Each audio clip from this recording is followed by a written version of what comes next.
Well, hello, welcome all. If you're watching this video, you obviously were directed here because you have an Austroflamm INTEGRA pellet stove. Doesn't matter whether it's a freestanding or an insert.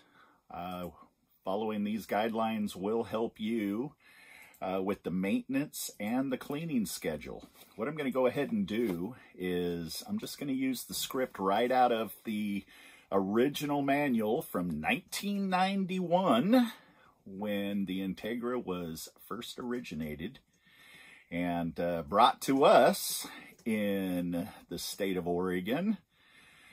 Boy, that's really kind of dating ourselves. But what this video is going to do is we're going to help you with the maintenance schedule so that you know what to do with your stove once it is up and running.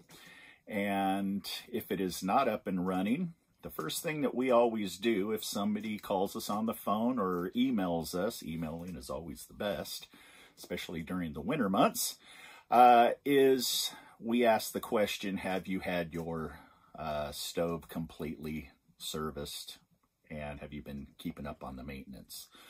The reason why is because majority of the time it is a maintenance issue that creates the stove to malfunction or to start operating in a manner that is obviously leading you here now and making you unhappy. So the first thing that I will do is I will read the maintenance procedures, and this is actually a manual from the original production. And it is actually for the technicians in order to go out, that once you are certified by the factory, they train you and then you follow these procedures in order to make sure that everything's done appropriately. So the first thing on the maintenance schedule, we will first talk maintenance and then we will go into cleaning. Maintenance will help you so you can eliminate the problems, and then cleaning will obviously help you resolve problems. So the first thing on the agenda is to keep your burn pot cleaned. Now, if you have not been following our adventures, we have relocated and we are in our 42-foot motor coach. So I don't have all of the materials to show you on camera, so I will be putting up pictures from our shop before we ended up leaving to help you have a description of what we're talking about. So first thing on the list is the burn pot. These burn pots are pretty much one of the main issues of airflow problems, and that is making sure that you keep these burn pot air holes cleaned out.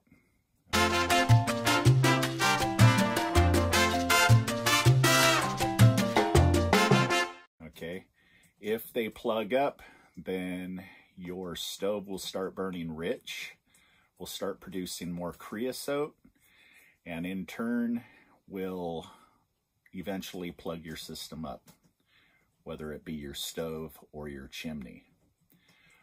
So, number one, keep your burn pot nice and clean, like so. Okay, so what the manual actually says is clean as needed 2 to 7 times a week. How they come up with that, I don't know. But one thing to mention is not all pellets are created equal. You have poor quality pellets, high moisture content, a lot of byproduct. They burn dirty. They do not produce high BTUs. In other words, they do not put out the same amount of heat as a high quality pellet that is a clean product, less byproducts. They have been dried and it has low moisture content. The different types of wood also determines the quality of the pellet. from fir and pine. Some are even out there using a pulp wood, which high moisture and it burns really low BTUs, very dirty. Or you have, in our part of the country, a very high quality pellet is called pack saddle.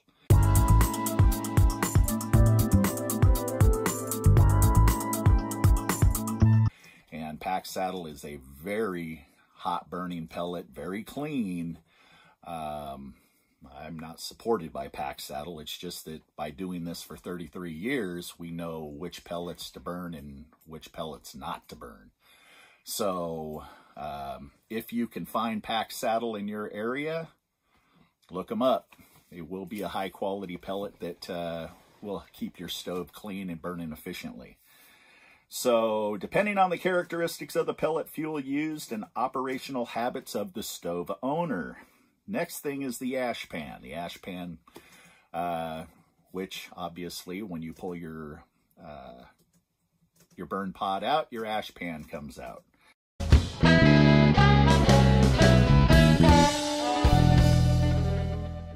Clean as needed, visually apparent. Next is the door glass. Clean as needed, usually daily.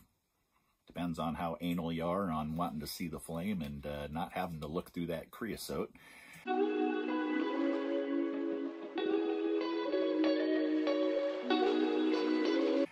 Can be more or less frequent depending on the characteristics of the pellet fuel and the operational habits of the stove owner. I think I just said that. The heat exchange rods. The heat exchange rods, as you know, is the pull rods on the top of the stove, which you must take care in that if you are just now purchasing or obtaining a Austroflamm pellet stove, these burn rods get extremely hot after the stove has been burning for a while, and you have a tool that allows you to hook the burn rods and operate them up and down. Now, it is recommended that you do not operate the pull rods while it is hot, due to the fact that the heat exchange rods inside have a tendency to swell, and they do not recommend cleaning the stove by pulling the rods while the stove is hot. So you want to make sure that your stove is cooled down before you start cleaning behind the back firewall or the heat exchange system by pulling the rods. Okay? In other words, do not grab those pull rods when the stove is hot, because you will be tattooed. Trust me. Been there, done that. The lower cast panel. Remove and clean the heat exchange area every ton of pellets. Now that again depends on the quality of the pellet. I have had customers that obviously have obtained some pretty nasty pellets and their stove is plugged up, especially depending on, you know, the temperature that you run your stove. If you run it on low, you got a potentiometer, obviously, that you can run low all the way up to high.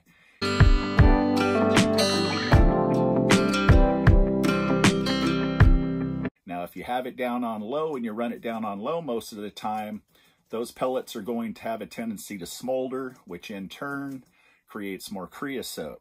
So the more often that you run it on low, the dirtier your stove's going to get, the quicker it's going to get dirty.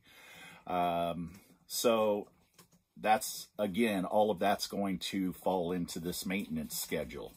And you know, price does not necessarily mean, in the pellet world, that if you spend $5 or I've heard even as high as over $6 now with today's wonderful economy. So it is what it is. If you're ending up burning a pellet that soots your stove up right quick, and you know that your stove is burning properly and operating the way that it's supposed to be, then you can normally get a cleaner burn with a better pellet. Okay, so the lower cast wall is, again, they're suggesting every ton of pellet. You can try it every ton, but if your stove starts acting up, do it more often. Let's see. Okay, by not cleaning out the heat exchanger, this can cause the auger not to operate because of the restricted airflow. When you take your back cast wall off, you're going to see all the creosote that is piled up on your heat exchange tubes. And those heat exchange tubes, the way that the stove operates is your convection fan. You have two fans, a combustion and a convection.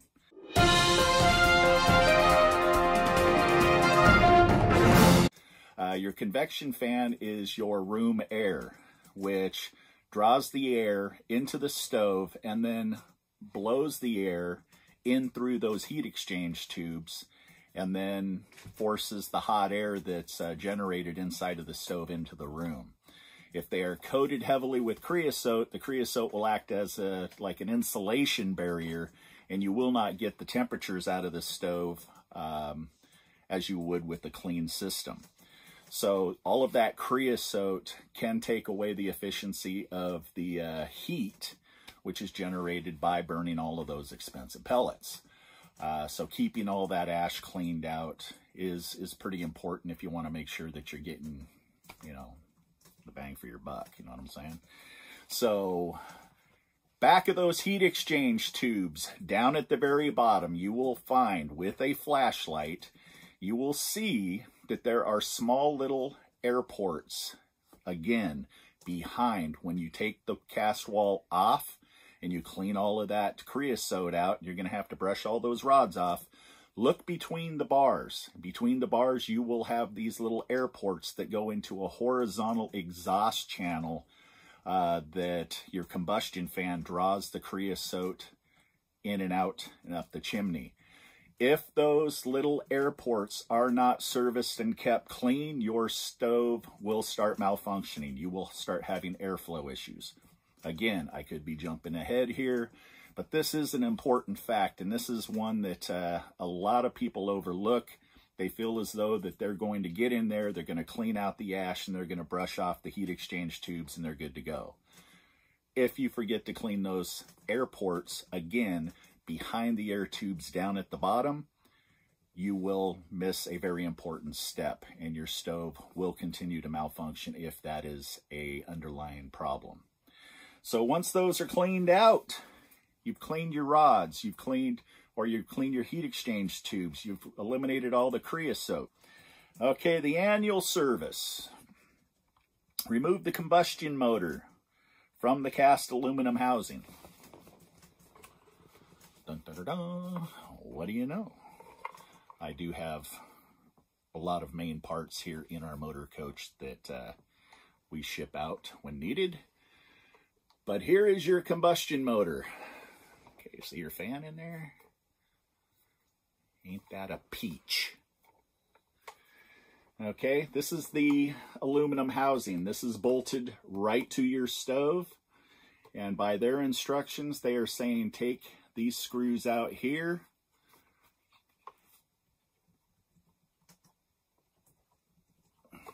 Bada bing, bada boom. And then this motor comes off the housing. That way you don't have to unbolt the whole housing from your stove. You can just pull this out. And then you can service the inside of the housing and so forth without having to take this off and disconnect it from your chimney pipe. That's the reason why they make it to where you can take the motor off of here and you don't have to mess with your chimney system. So once this is off, and don't get confused, this is for a INTEGRA 2. We do have the proper wiring and fans for the INTEGRA 1.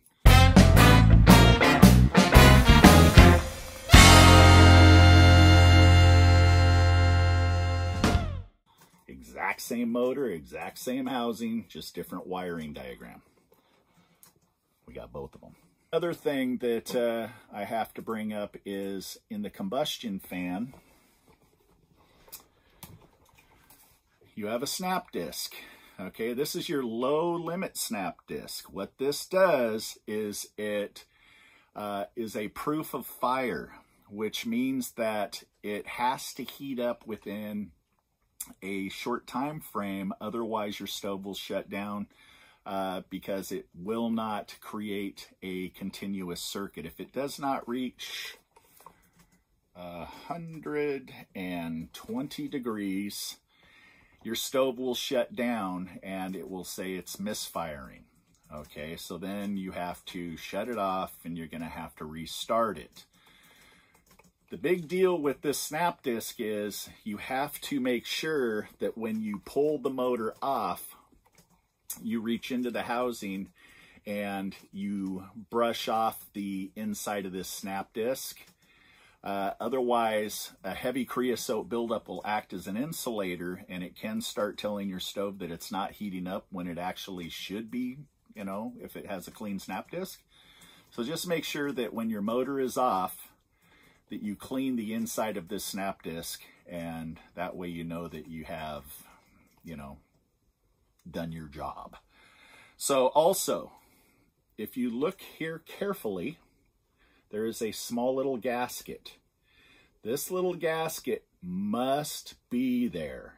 If you obtain a used stove or you notice that there is no gasket, your stove potentially could start malfunctioning if it draws air into your combustion fan when it's operating.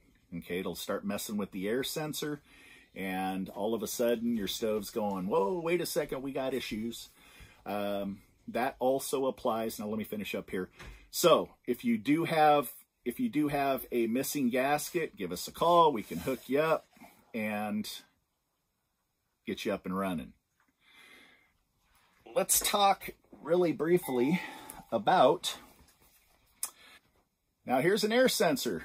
The air sensor is pretty much, like I said, very, very delicate.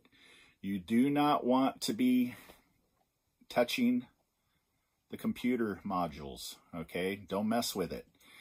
You can see here that it's got 2 holes that you will notice on your stove. Go ahead and back those screws out.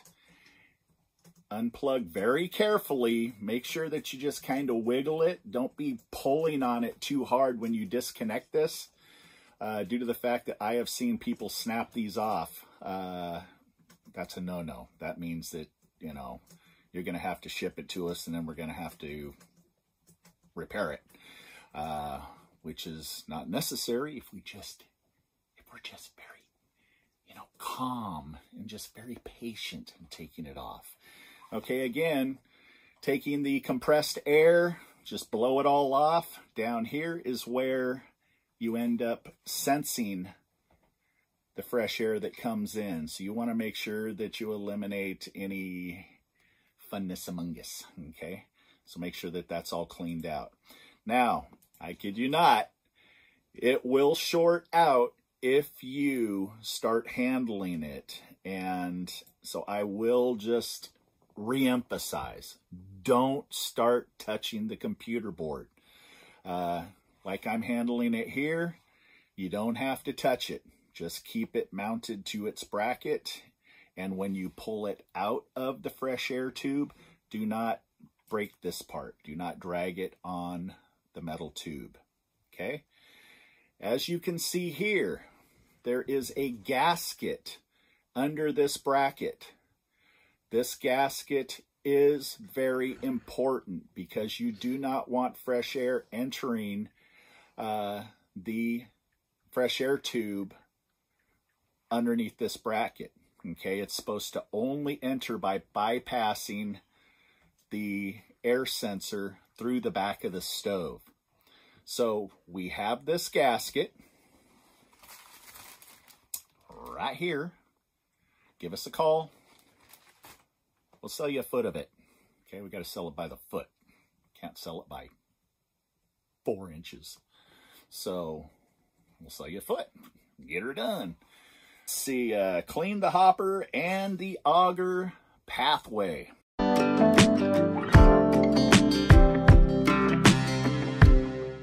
Do this monthly if dumping pellets directly from the bag into the hopper. One thing that you will find is different manufacturers don't necessarily sift their pellets. They will dump their sawdust shavings and everything in with the pellets, which then, you know, creates for a dirty burn in your stove. So there are hopper pellet sifters out there on the market, or you can make your own by getting yourself a small little screen, putting it over a, you know, a bucket or something to that, dump your pellets in.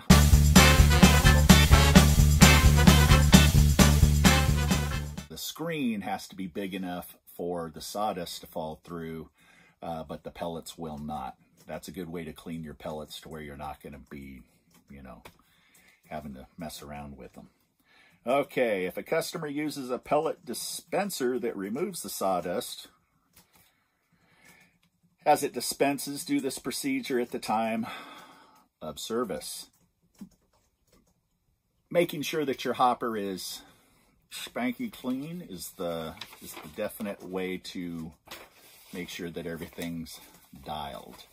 Now, one thing that I did not bring up is when you drop the back firewall of the stove,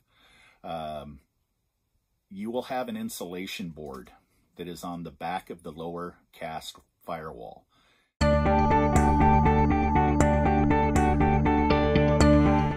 For all of you that don't know, this insulation board is very important to maintain on your stove. When you drop your back firewall, and if you find that this is deteriorated, cracked, or missing, you will start having air code problems.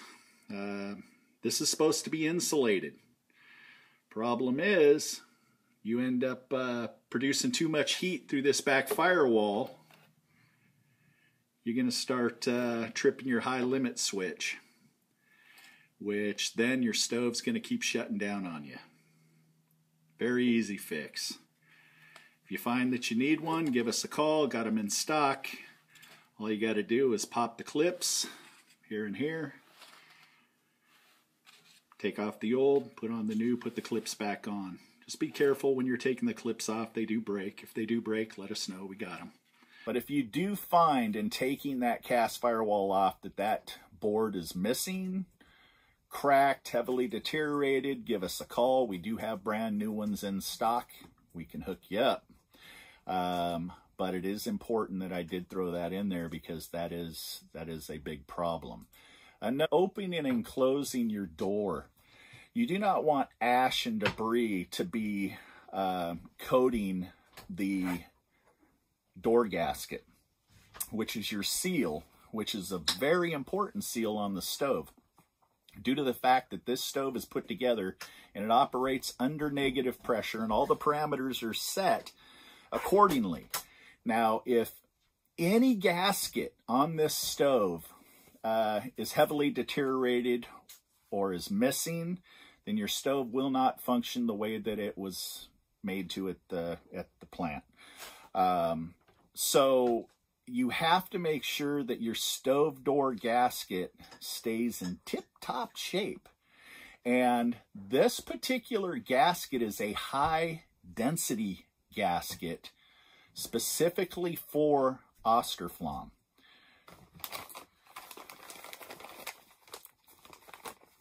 Now here's the kits. Pretty much is the length of gasket. It comes in 8 feet. You know, you're going to find that that's a little bit more than what's necessary. And it also does come with the silicone gasket. Everything that you need in order to get the job done. There is one thing that I did not mention, and that is you have to make sure that your stove door glass, it has gasketing from the manufacturer. If you take your glass apart, you must, and I repeat this, you must put it back the way that it was designed and originally installed, due to the fact that it has a fresh air inlet across the top of the glass door.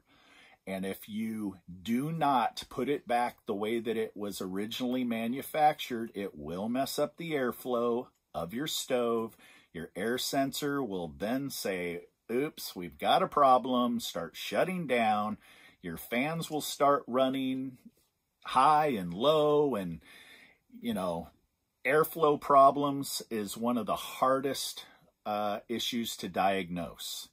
And as long as you keep your stove maintained, if you see at any point something is deteriorating, if you can just get on it, replace it with a brand new one, then your stove's going to keep running the way that it's supposed to run. But the one of the number one issues is people get really particular about keeping that glass clean. So some of you out there will start unbolting the glass, and you'll see some brackets in there that holds the glass on to where you want to get it all nice and shiny and beautiful again. But then you put it together wrong. Now the gasketing, you will see it's like a fiberglass rope, and it's a highly condensed fiberglass. It is not like this. They are flat little pieces that must be in place, otherwise your stove will draw air into your firebox, and again, you will have more issues, more airflow issues. So what I suggest is take a picture of the inside of your door before you take the glass off.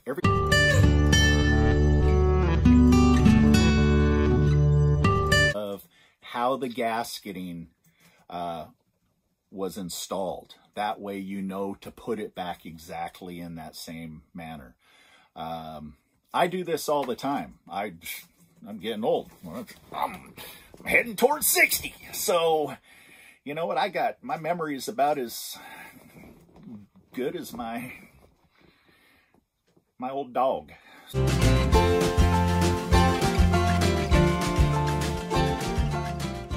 Give us a call. We got the gasket. Okay, we can hook you up.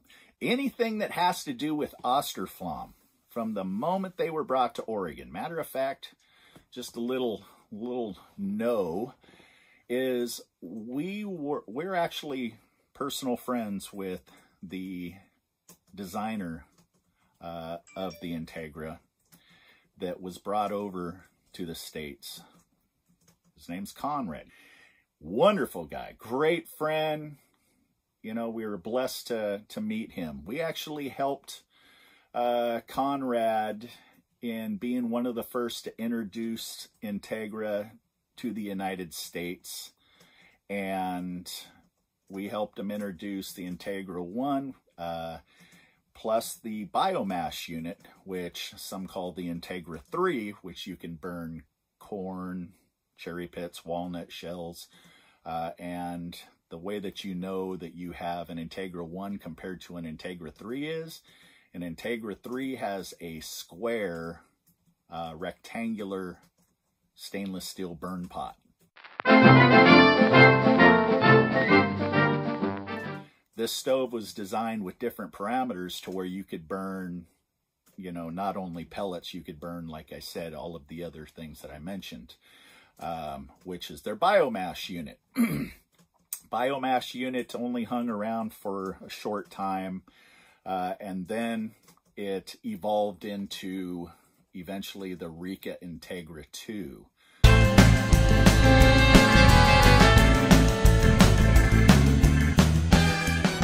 Which is the high-tech version. Now, INTEGRA 1, awesome stove. I can literally say that this is one of the only stoves that have gained the reputation due to the quality of manufacturing and satisfaction throughout the years. Anyhow, Austroflamm is a stove that once you obtain an INTEGRA, you know, as long as we can foresee, unless all of a sudden things get so haywire that the manufacturing of all the parts completely stops, this stove will outlast all of us. All you have to do is just keep it maintenanced and keep it running, because the body, the door, everything is built like a tank, and it is very efficient. All of the parts, we have most of the parts in stock due to all of the new issues in society today, and due to shipping from Austria. A lot of parts are actually being hung out to port, literally stuck out on boats for months on end. And a lot of these parts we are actually trying to have manufactured here in the United States now. Like the burn pots.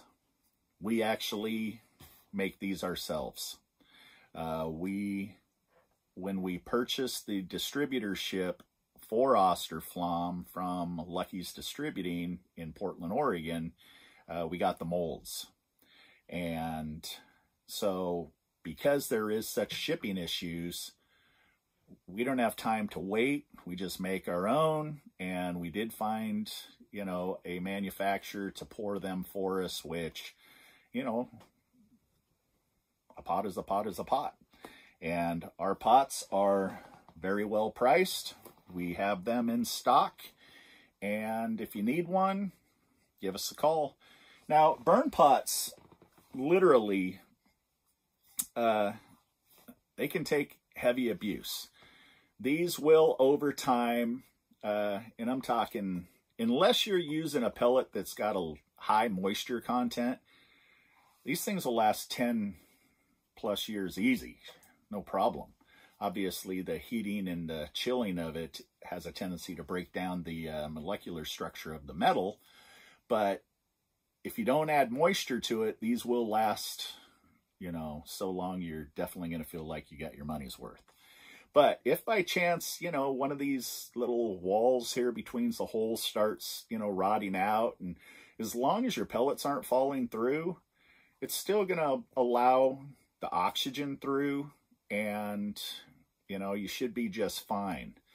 Now, the INTEGRA 1 was originally designed, the very first one had a user board that had 2 on-off switches.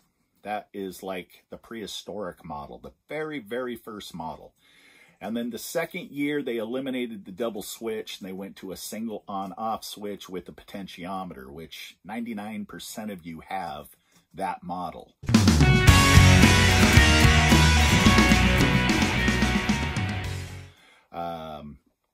But in the first years of the INTEGRA being made, there was no automatic igniter system. You had to manually light them with a fire gel and a lighter, you know, keep the door kind of cracked open. And you probably, there's a lot of you out there that still have not upgraded your system to an auto light stove, which we do. And we can actually sell you the igniter systems and help you install them if you, you know, feel as though that you have a mechanical ability. Not just anybody can do it, because you do have to, you know your way around with a wrench and a screwdriver and being able to do some wiring. But, you know, if you ever had a stove that you wanted from a manual and you're just like, man, I'm never getting rid of this stove, but I would like it automatic. I have people that ship me their stove. I install the igniters, ship them back to you, and then all you have to do at that point is just turn it on. Bada bing, boom, bam. It lights itself. You never have to mess around with fire gel or starter pellets, and you know what? But no big deal. That's just an upgrade. These stoves were, again, originally made without the igniter. So, these burn pots, again, no need to replace them unless they're literally falling apart.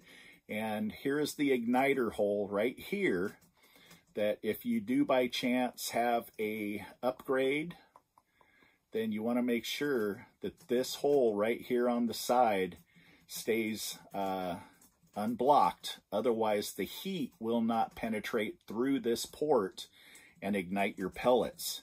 So if you do have an upgraded Integra 1 and it's misfiring, it could be due to this port being blocked.